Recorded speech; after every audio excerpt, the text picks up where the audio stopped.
Welcome back to the World Cup brief. The quarterfinals are done and the final four is set: France, Spain, England and Argentina. Today we go deep on how each of them got there and the semi-finals now waiting. Clutch the moment.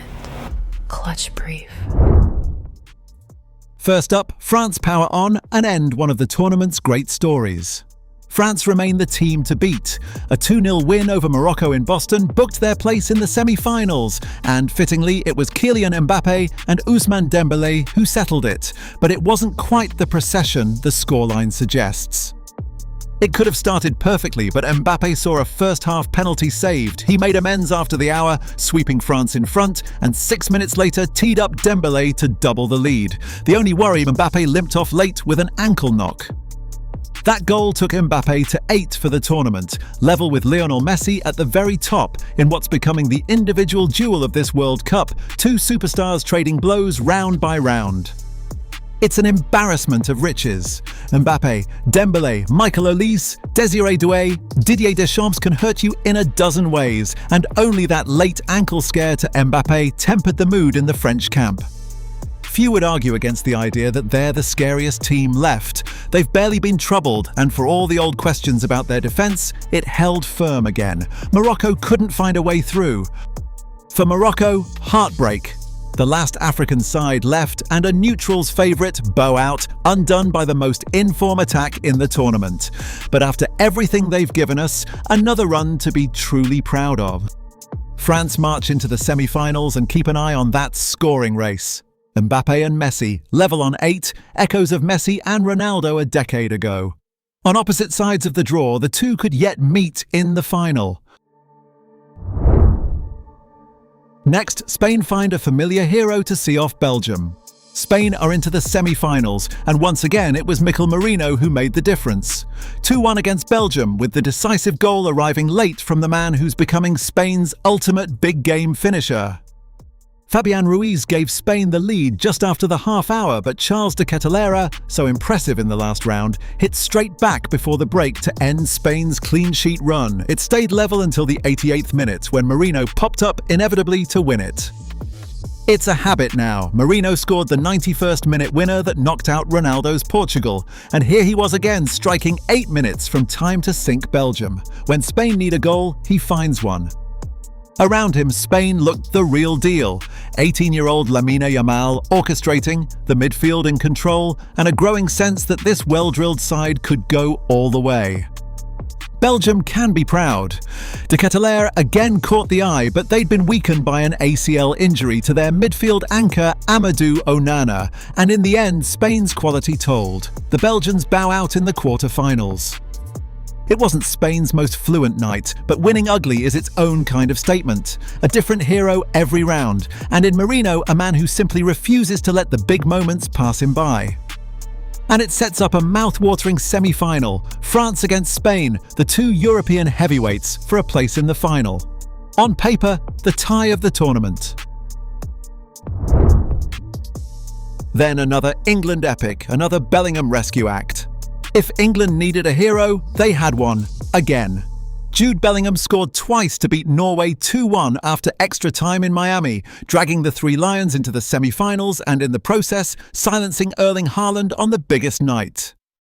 Andreas Schjelderup gave Norway a deserved lead, and England was staring at the exit.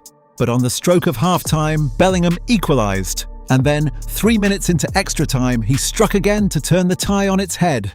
Norway never recovered. The player ratings told the story. A 9 out of 10 for Bellingham, the man who has now dragged England through round after round almost single-handedly. For Norway and Haaland, the fairy tale is over. The man who dumped out Brazil was kept quiet when it mattered most, and their brilliant run ends in the quarter-finals. But what a tournament they gave us. There was controversy too. Norway were adamant Bellingham's equaliser should have been ruled out, claiming the ball had struck a spider-cam wire in the build-up. It's ridiculous, said Sander Berger, but the goal stood.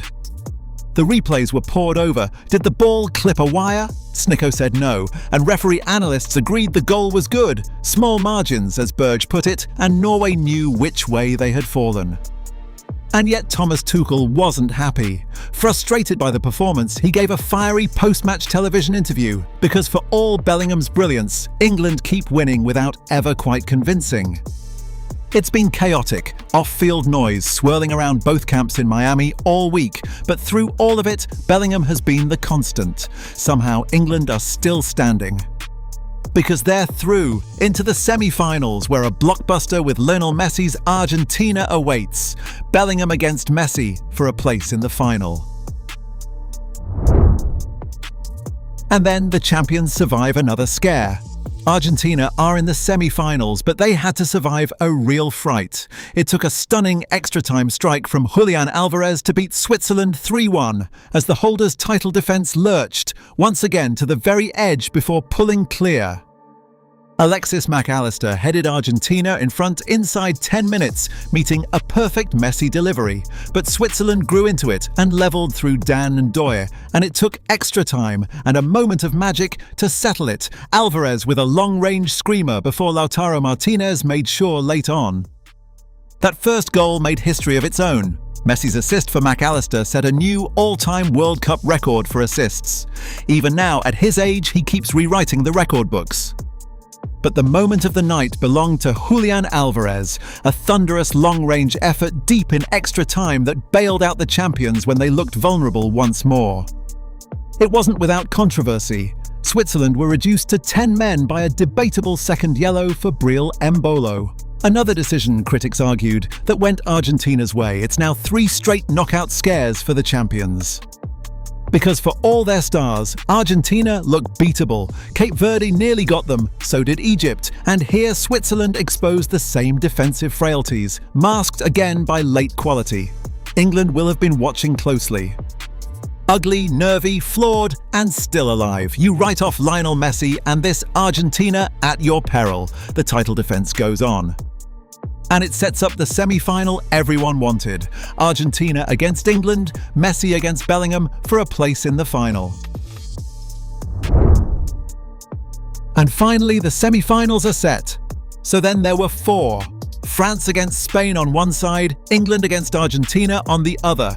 2 mouth-watering ties, and 4 of the biggest names in the game just one step from the final. First, France and Spain. Mbappe's flying favourites against a Spain side that just keeps finding a way. A European heavyweight collision and arguably the tie of the tournament. And then England and Argentina. Bellingham against Messi. The old champions against the nearly men with all the history that carries. A blockbuster for the ages. We'll be back before both semi-finals with a full preview of each, the team news, the tactics, and what it all means. So hit subscribe, and we'll see you for the Final 4.